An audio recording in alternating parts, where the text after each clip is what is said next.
Sir మనము శాసనసభ వేదిక ద్వారా మాట్లాడుతాం. రాష్ట్ర ప్రగతికి సంబంధించిన అంశం విషయంలో మేము ఆ రోజు 91 నుంచి మొదలు పెట్టుకొని ఆర్థిక సంస్కరణలు ఆ రోజు రాజీవ్ గాంధీ గారి ఆశయాలను పివి నరసింహారావు గారు ఏ విధంగా మొదలుపెట్టినారో అక్కడి నుంచి ప్రయాణం మొదలు పెడుతూ మా ప్రభుత్వం ఆ రోజు ఉన్నప్పటికీ, వేరే ప్రభుత్వం వచ్చినప్పటికీ, తర్వాత మా ప్రభుత్వం వచ్చినప్పటికీ, దాని తదుపరి వారి ప్రభుత్వం వచ్చినప్పటికీ, ఈరోజు ఆఖరికి రాష్ట్ర ప్రజలు కోరేది ఏంది అధ్యక్ష? రాష్ట్ర ప్రగతిని కోరుతా ఉన్న సందర్భంలో మాకు బేషిజాలు లేవు. మేము ఆఖరికి లాస్ట్కి వచ్చే అంశానికి వచ్చే వరకు రాష్ట్ర ఆర్థిక ప్రగతి విషయంలో రాజీ లేకుండా ఎక్కడైతే మంచి ఆలోచనలు ఉంటాయో, విధానపరమైన నిర్ణయాలు ఉంటాయో, గత ప్రభుత్వానికి సంబంధించి కూడా మేము బేషిజాలు పోకుండా ముందుకు తీసుకెళ్లే ప్రయత్న భాగంలోనే ఈరోజు ముఖ్యమంత్రి గారి నాయకత్వంలో ముందుకు వెళ్ళటం జరిగింది అధ్యక్ష. వారు చెప్తా ఉన్నారు, రాహుల్ గాంధీ గారి గురించి చెప్పారు. వారు రాహుల్ గాంధీ గారు ఎవరి గురించి చెప్పారు అధ్యక్ష? ఈరోజు వారి స్నేహ పార్టీ అయిన, వారి ఫ్రెండ్లీ పార్టీ అయిన బీజేపీకి సంబంధించి ఈరోజు ఒకరు ఇద్దరు దేశానికి, దేశ ప్రజలకు సంబంధించిన సంపద ఒక్కరిద్దరికి చెందుతా ఉంది. లెవెల్ ప్లేయింగ్ ఫీల్డ్ ఇవ్వటం లేదు. బీజేపీ కేంద్ర ప్రభుత్వం లెవెల్ ప్లేయింగ్ ఫీల్డ్ ఇవ్వటం లేదు అని రాహుల్ గాంధీ గారి ఆలోచన ముందుకు పెట్టారు. ఈరోజు రాష్ట్ర ప్రభుత్వం ఏం చేస్తూ ఉంది అధ్యక్ష? మీరు పెట్టిన పరిశ్రమ, ఇంకోరు పెట్టిన పరిశ్రమ, ఇంకో 10 మంది పెట్టిన పరిశ్రమ, ఈరోజు అందరికీ అవకాశం, లెవెల్ ప్లేయింగ్ ఫీల్డ్ క్రియేట్ చేయడం అనేది మా ప్రభుత్వ ఉద్దేశం. ఈరోజు మీరు పెడతారా, రాజేశ్వర్ రెడ్డి గారు పెడతారా, లేకుంటే మా రాజగోపాల్ రెడ్డి గారు పెడతారా, అందరికీ సమానంగా ఈరోజు పరిశ్రమలకు పెట్టే అవకాశం ఇవ్వాలనే దృక్పథం ఉన్నది కాంగ్రెస్ పార్టీ ప్రభుత్వం.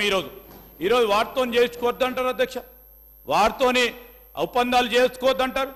ఈరోజు మేము చెప్తా ఉన్నాం అధ్యక్ష, మేము వారికి మాకు అధ్యక్ష చెప్తా ఉన్నాం, ఎవరు వచ్చారని కాదు, ఈ రాష్ట్ర ప్రగతిలో భాగస్వాములం కావాలి. We want to partner with our your state progress. వచ్చిన వారందరికీ కూడా స్వాగతిస్తాం, స్వాగతం పలుకుతాం. స్వాగతించి మేము చెప్తా ఉన్నాం, రాబోయే 5 సంవత్సరాల కాలాయంలో పరిశ్రమలకు సంబంధించి కానీ, ఐటీ రంగానికి సంబంధించి కానీ 10 అంతలు పెంచే విధంగా మంచి సలహాలు కానీ సూచనలు ఇచ్చే ఎవరినైనా స్వాగతిస్తాం, ముందుకు తీసుకెళ్లే ప్రయత్నం చేస్తాం. కానీ ఈరోజు లెవెల్ ప్లేయింగ్ ఫీల్డ్ క్రియేట్ చేయరాదు. క్రానీ క్యాపిటలిస్టులను మేము అస్సలే ఎంకరేజ్ చేయం. You take our word. మా దగ్గర నుంచి ఎవరైనా కూడా క్రానీ క్యాపిటలిజం ఎంకరేజ్ చేసే ప్రతిపాదన లేదు, ఆలోచన లేదు, రేపొద్దున మాకుండే ప్లానింగ్ కూడా లేదని మీ అందరికీ కూడా మనవి చేస్తా ఉన్నాను.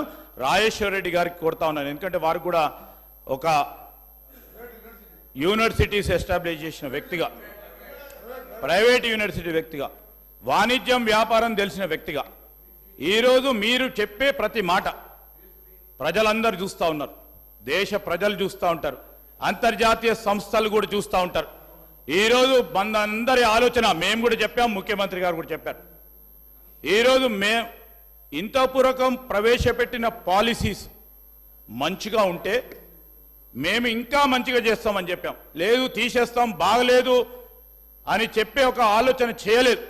ఎందుకంటే ఆఖరికి వచ్చే వరకు రాజకీయాలు ఎటున్నా కానీ ఆఖరికి వచ్చే వరకు రాష్ట్ర ప్రగతి ముఖ్యమని ఆలోచన చేసే పార్టీ కాంగ్రెస్ పార్టీ కనుకనే ఒక మంచి ఆలోచనతో ముందుకు పోతున్న తరుణంలో సలహాలు ఇవ్వండి, సూచనలు ఇవ్వండి. ఇప్పుడే మొదలుపెట్టిన మా ప్రయాణం. ఈరోజు అనేక పాలసీ నిర్ణయాలు తీసుకోవాల్సిన అవసరం ఉంది. ఎంఎస్ఎంఈ పాలసీ ఇప్పటి వరకు లేదు. ఎంఎస్ఎంఈ పాలసీ తీసుకొచ్చే ప్రయత్నం చేస్తూ ఉన్నాం. దాంట్లో మంచి సలహా సూచనలు ఇవ్వండి. ఈరోజు దాని క్రమంలో మంచిగా చేస్తారని రాజేశ్వర రెడ్డి గారు ఒక విద్యావేత్తగా ఆలోచన చేస్తూ ఉంటే మళ్ళా రాజకీయ ప్రసంగం చేయకుండా మంచి ఆలోచన ఇవ్వండి. ఈరోజు ఓట్ ఆన్ అకౌంట్ బడ్జెట్కు సంబంధించే ఇది చేస్తే రేపు ప్రవేశపెట్టే బడ్జెట్కు సంబంధించి మేము చెప్తే రేపొద్దున ఈ పార్లమెంట్ ఎన్నికల తర్వాత మేము ప్రవేశపెట్టే బడ్జెట్కు సంబంధించిన అంశం ముందు పెడితే వారికి మాట్లాడడానికి కూడా అవకాశం ఉండదు. నేను ఈరోజు మీ అందరికి మనవి చేస్తాను, గౌరవ స్పీకర్ గారిని కోరుతా ఉన్నాం అధ్యక్ష, ఈరోజు రాష్ట్ర ప్రగతికి